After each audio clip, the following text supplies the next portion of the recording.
Waalaikumsalam warahmatullahi wabarakatuh. Apa kabar Pak? Alhamdulillah sehat ya. Mohon maaf Pak sebelumnya, bolehkah saya meminta waktu Bapak sebentar Pak? Oke, silakan apa yang bisa dibantu. Jadi begini Pak, saya mau melakukan sesi wawancara.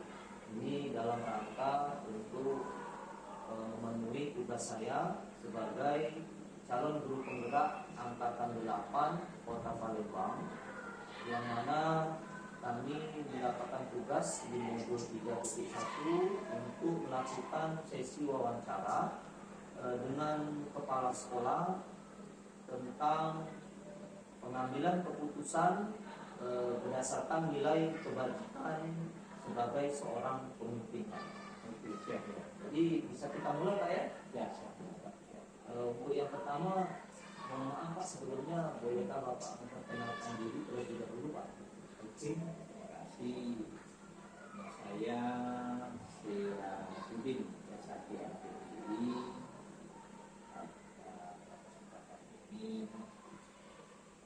Sekarang saya diminta untuk sebagai DLH Kepala Mesin Palembang.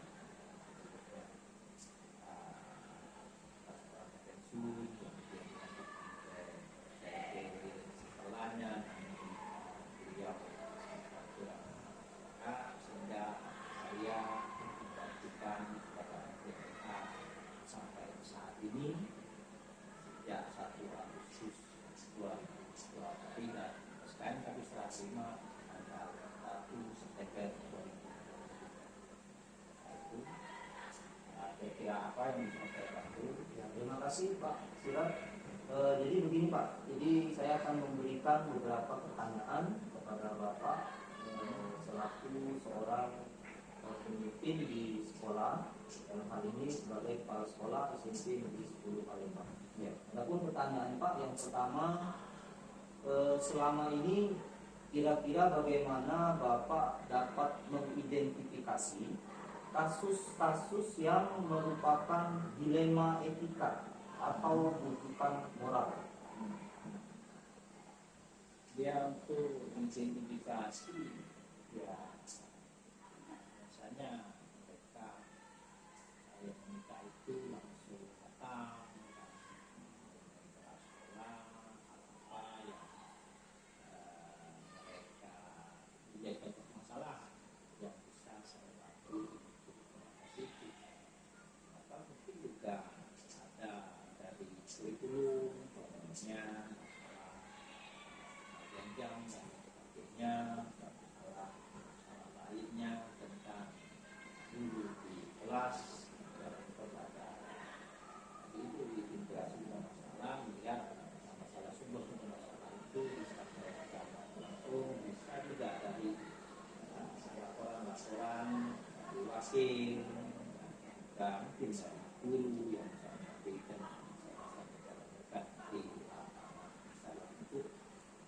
hanya untuk pelaksana pelajaran yang berupa itu Untuk yang pertanyaan kedua Pak ya, selama ini bagaimana Bapak menjalankan pengambilan keputusan di sekolah, terutama untuk kasus-kasus di mana ada dua kepentingan yang sama-sama benar atau sama-sama mengandung nilai kebajikan? Ya, saya pernah ditemukan beberapa laporan dari kurikulum ya, tentang mereka pembagian jam mengajar tugas saya, tugas mengajar, di mana mereka ada yang harus berobat ke rumah sakit, sementara mereka harus memenuhi jam pelajaran secara baik. Mereka minta kiranya jadwal pembelajaran itu maknanya mereka bisa mengajar dari pagi sampai jam 12 pada hari tertentu. Yang hari lain tidak bersalah karena mereka setelah jam 12 keluar ingin berobat. Mengatakan hal seperti seperti itu tentunya kita harus menimbang, menilai untuk kebaikan bersama, untuk kebaikan sekolah dan kebaikan guru yang bersangkutan.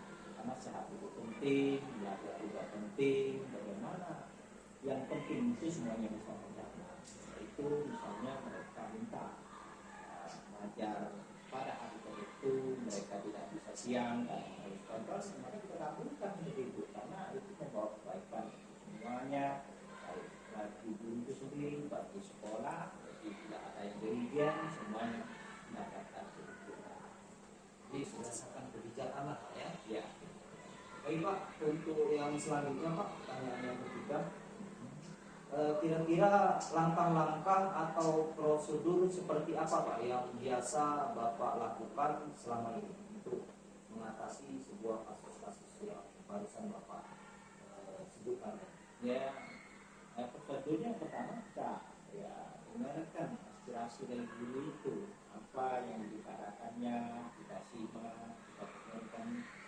Karena untuk mendengarkan itu biasanya kan itu orang sulit, jadi kita sebagai pemimpin harus mendengarkan orang dari dari guru sampai kepala sekolah, mendengarkan aspirasi dari guru, mendengarkan dari penegak pendidik lainnya apa yang jadi masalah mereka yang bisa kita bantu, dan itu bisa membawa kebaikan bagi guru tersebut, bagi pegawai tersebut dan bagi sekolah itu. Jadi proses-proses itu yang kita dengarkan. Setelah kita dengarkan, maka kita menganalisis hal-hal yang baik untuk mereka. Setelah kita temukan, maka kita putuskan. Akhirnya semua sifatnya jadi adil bagi yang meminta tadi, merasa adil, merasa diperhatikan, dilindungi, sejak mereka jadi aman, jadi kesehatan juga, jadi bisa mereka mereka perhatikan, jadi bukan bukan semata-mata tetapi tanpa aspek mengenai kesehatan. Jadi segala keputusan itu harus banyak pertimbangannya, pertimbangan sosial bagaimana, pertimbangan kesehatannya bagaimana, pertimbangan untuk mutu bagaimana. Jadi semua itu harus ditimbang sehingga semuanya mendapat keadilan, semuanya dapat keuntungan, semuanya mendapatkan kebaikan, sehingga semua berjalan. Baik Pak, kira-kira dari langkah-langkah tadi, hal-hal apa saja yang selama ini Bapak anggap efektif dalam mengambil keputusan pada kasus-kasus dilema etika seperti tadi Pak? Yaitu kita harus mendengarkan, jangan mau mendengarkan saja, kita harus mendengarkan. Kalau tahu masalahnya, maka bisa kita memutuskan bisa memutuskan lebih baik terhadap masalah-masalah itu. Tapi semuanya kalau keputusannya adil, bagus, maka semuanya masalah adil. Lalu hal-hal apa saja Pak yang selama ini merupakan tantangan Pak? Jadi menurut Bapak itu adalah sebuah tantangan dalam pengambilan keputusan pada kasus-kasus dilema etika seperti tadi. Ya, hal-hal yang yang terkadang kan ini ada beberapa guru yang satu tentunya berbeda. Guru yang satu karenanya merasa kita adil, kenapa mereka bisa minta jam mengajar namanya, hari tertentu mereka tidak bisa siang, sementara dia tidak. Ya kita jelaskan, kita terbuka, kita terus terang kenapa kita melakukan itu, bukan pilih kasih, tetapi atas dasar kebutuhan masing-masing, keperluan masing-masing. Seandainya jadi secara sosial, secara kemanusiaan, tentunya kita tidak bisa samakan ya antara orang yang memang sehat, waktunya ada, kemudian mereka minta jam, kan itu artinya jika mereka sama dengan mereka yang orang tua tidak bermasalah kita samakan itu tidak adil. Jadi kita lihat aspirasinya mereka setelah tahu bahwa kenapa sih kita memutuskan itu karena sebab tertentu sehingga mereka bisa menerima walaupun di awalnya mereka tidak menerima. Kenapa? Karena tidak tahu. Nah, itulah masalahnya karena mereka tidak tahu maka mereka protes, tapi setelah tahu mereka tidak akan protes. Nah, itu segala keputusan itu harus dipahami oleh orang lain sehingga keputusan itu tidak tidak menjadi kontroversial karena keputusan itu ada sebab latar belakangnya sehingga ya itu seperti itu Pak ya tantangan. Jadi ada protes dari salah satu pihak gitu Pak ya, keputusan yang Bapak ambil. Baik Pak. Selanjutnya Pak, apakah Bapak memiliki sebuah tata pola atau jadwal tertentu dalam sebuah penyelesaian kasus dilema etika? Apakah Bapak langsung menyelesaikannya di tempat atau memiliki sebuah jadwal untuk menyelesaikan kasus tersebut, dan bentuk atau prosedur seperti apa Pak yang Bapak jalankan? Ya, kalau saya kalau menemukan masalah-masalah itu ada siapanya, panggil yang bermasalah, akan panggil, jangan hanya satu pihak memanggil, semua pihak yang bermasalah tidak panggil, tidak dengarkan. Ya, kita sudah ambil kebijakan, mereka kita ambil semuanya, kita sampaikan kendala-kendala yang kita putuskan itu.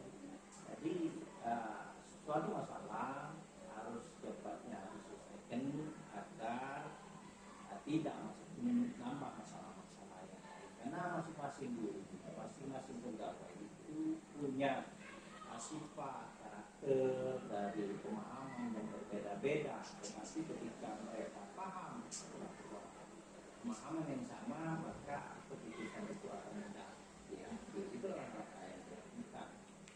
Jadi semuanya paham, putuskan. Selama itu mereka belum memahami itu, jangan putuskan. Tapi sebetulnya kita memberi pengertian, pemahaman, agar mereka paham, sehingga kita dapat putuskan. Jadi tidak boleh ditunda Pak ya, harus diselesaikan secara langsung dan saat itu juga Pak ya. Terus selanjutnya Pak, apakah ada seseorang atau faktor-faktor apa yang selama ini mempermudah atau membantu Bapak dalam mengambil keputusan dalam kasus-kasus dilema etika ini Pak? Ya, tentunya namanya kita kan punya wakil-wakil, jadi kita sampaikan masalah itu, kita tentukan para wakil. Ketika menemukan masalah itu, umpamanya tentang jadwal pelajaran, kita panggil itu kesiswaan, kita ambil pemahaman mereka, kita ambil pandangan mereka.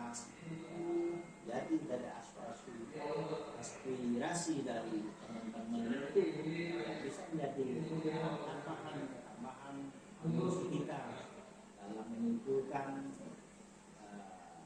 dalam mengambil keputusan tentunya perlu ada teman-teman wakil yang berwawasan yang bisa memberikan masukan itu sehingga kita bisa mengambil keputusan akan semuanya dari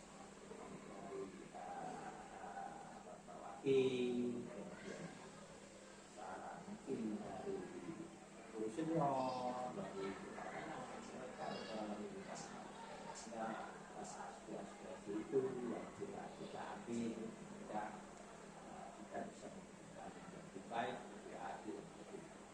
Jadi tidak hanya sekedar keputusan dari Bapak sendiri Pak ya, jadi ada kolaborasi antara Bapak dengan wakil-wakil saya. Kecuali hal itu bisa saya putuskan sendiri, yang keputusan itu lebih kompleks, saya putuskan melihat aspirasi. Dan yang terakhir Pak, dari semua hal yang telah Bapak sampaikan tadi, kira-kira Pak, pembelajaran apa yang dapat Bapak ambil atau Bapak petik dari pengalaman Bapak mengambil keputusan dilema etika itu? Ya, yang paling kita kedepankan rasa keadilan. Rasa keadilan itu yang penting dari yang kita putuskan. Karena kuncinya adil. Ketika adil maka akan menjadi baik. Jadi menentukan semua pihak dan mengambil ya sekecil-kecilnya hal-hal yang mungkin ada kerugian dari pihak yang tidak keputusan, tetapi kita mengambil manfaat yang lebih besar dari pihak. Kuncinya adalah keadilan. Ada keputusan harus adil, timbang sosial, timbang kesehatan, timbang ekonomi, keputusan.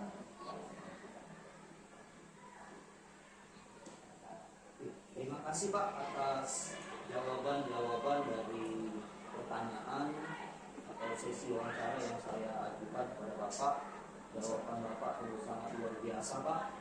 Semoga Bapak sebagai seorang pemimpin dalam hal ini kepala sekolah SMP Negeri 10 Palembang kedepannya akan mengambil keputusan-keputusan yang bisa memuaskan semua pihak ya, tidak hanya pihak satu yang lain tidak memuaskan. Sekali lagi Pak, saya ucapkan terima kasih atas waktunya. Wassalamualaikum warahmatullahi wabarakatuh. Terima kasih Pak.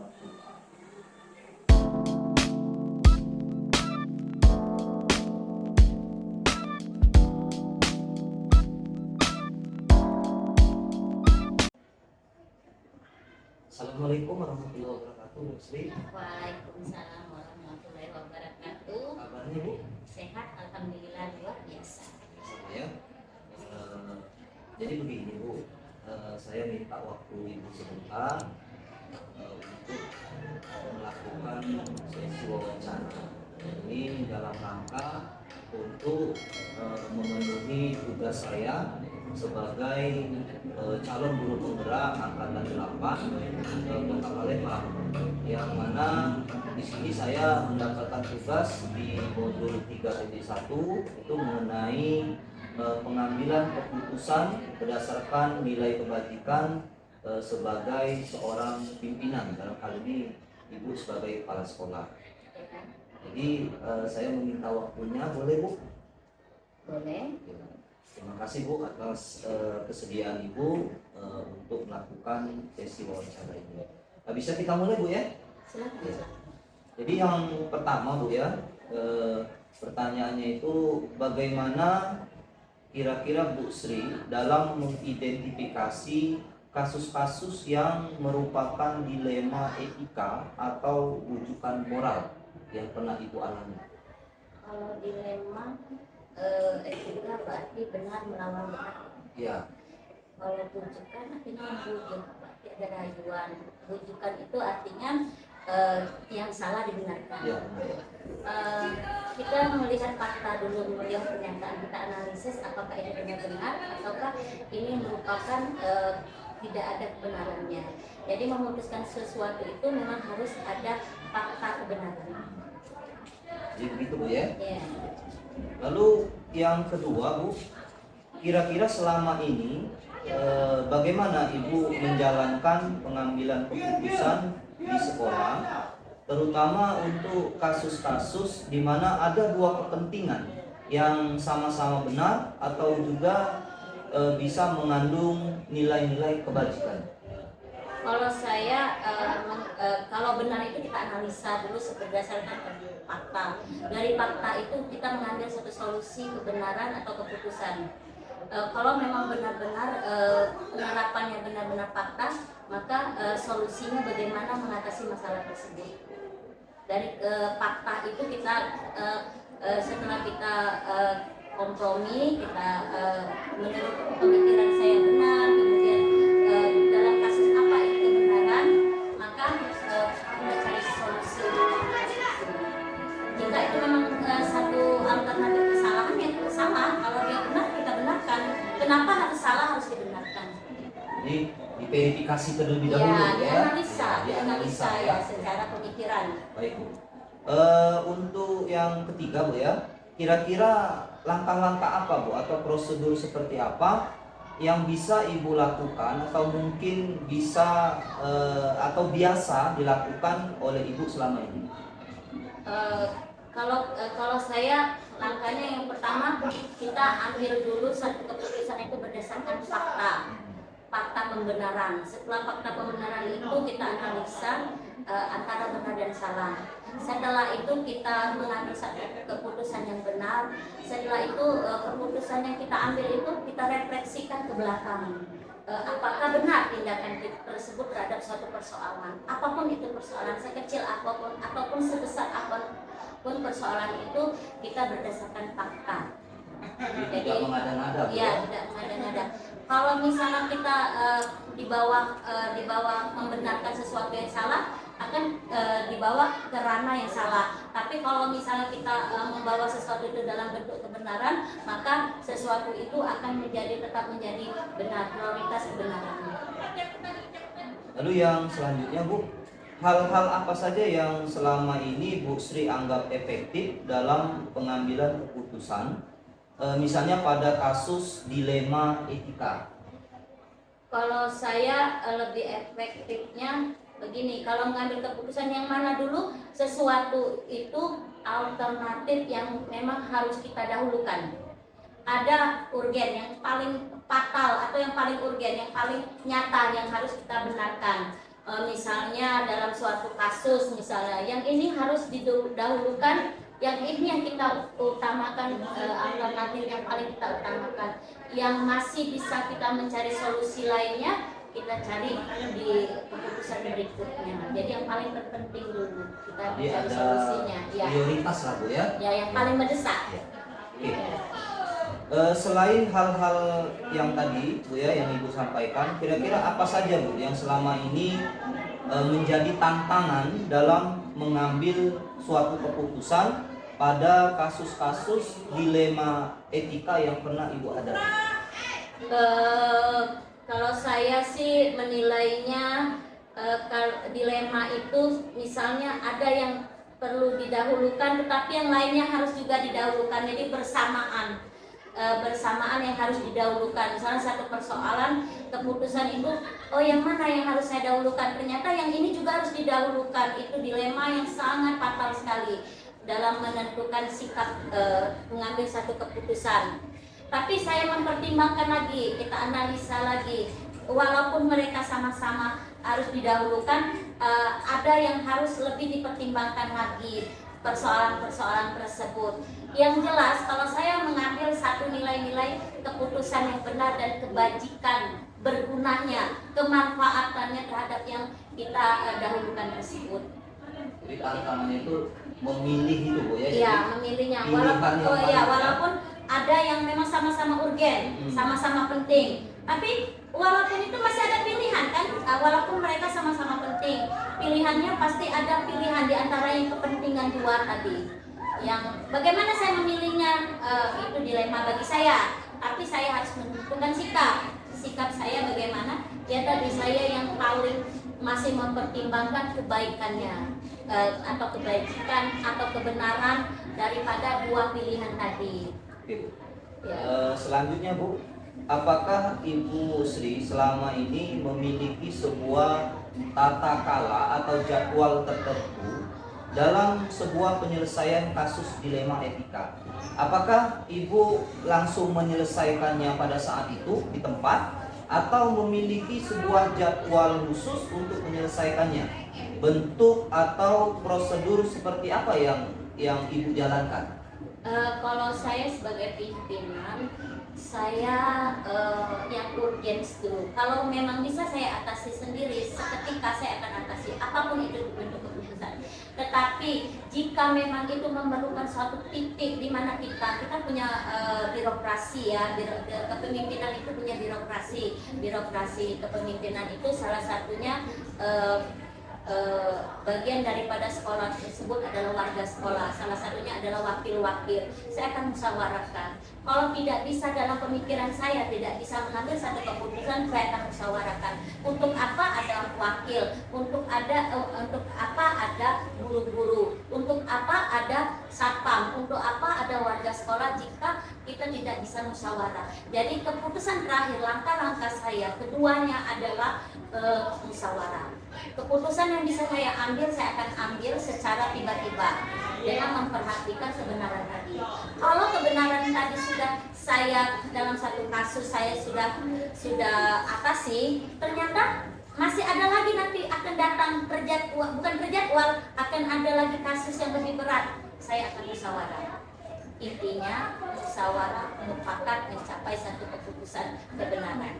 Jadi dilihat dulu kasusnya seperti apa. Iya. Kalau bisa diselesaikan pada saat itu, ya langsung diselesaikan. Iya, Tapi seperti kalau itu. kasus yang mungkin membutuhkan kolaborasi atau kerjasama atau diskusi musyawarah Iya. tadi, ya harus dilakukan, Bu ya. Karena pimpinan itu sebagai manajerial. Kalau manajerial berarti dia bisa memanage atau membawai semua yang ada di sekolah ini. Lalu adakah seseorang atau faktor-faktor yang selama ini mempermudah atau membantu Ibu dalam mengambil keputusan dalam kasus-kasus dilema etika tadi? Ada, sudah saya sebutkan tadi, warga sekolah. Warga sekolah itu unik. Pasti setiap harinya kita akan timbul masalah-masalah yang konflik-konflik tidak saja terhadap siswa, wali siswa, komunitas belajar, kemudian kemudian warga sekolah, di luar sekolah, lingkungan sekolah, komite, akan ada konflik-konflik, entah itu benturan-benturan. Setiap kita melangkah pasti ada benturan-benturan. Tapi bagaimana benturan-benturan itu bisa kita atasi? Itu melalui guru-guru itu salah satunya. Pasti tidak berkonflik saya dengan guru-guru, guru-guru akan berkonflik dengan siswanya. Nah, bagaimana mengatasi hal tersebut? Berarti adanya kerjasama. Ya. Ini yang terakhir, Bu. Dari semua hal yang telah Ibu sampaikan tadi, Bu ya, kira-kira, Bu, pembelajaran apa yang dapat Ibu petik dari pengalaman Ibu dalam mengambil keputusan dilema etika yang selama ini Ibu ada? Kalau kita kembalikan kepada etika tadi. Etika adalah tata cara sopan santun mengatasi suatu masalah. Kalau dilema itu artinya ada keputusan yang kita dipersimpangkan atau kita dihadapkan kepada keputusan rasa tidak enak, rasa tidak nyaman kalau ini tidak disampaikan. Tapi kita pada intinya kita mengambil satu keputusan itu adalah hal kita berpatokan dengan fakta dan kebenaran secara logika. Kalau bermain dengan perasaan itu bukan satu keputusan. Satu keputusan tepat.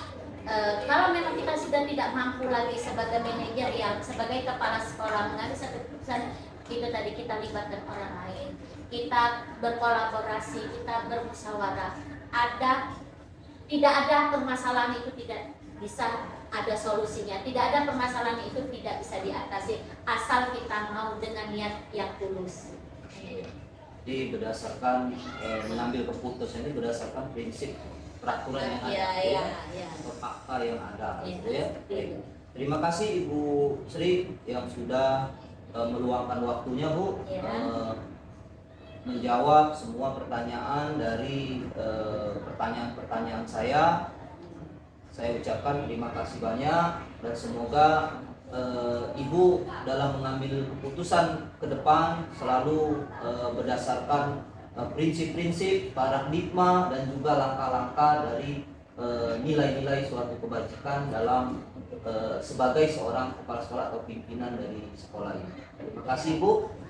Saya ucapkan wassalamualaikum warahmatullahi wabarakatuh. Terima kasih, Bu.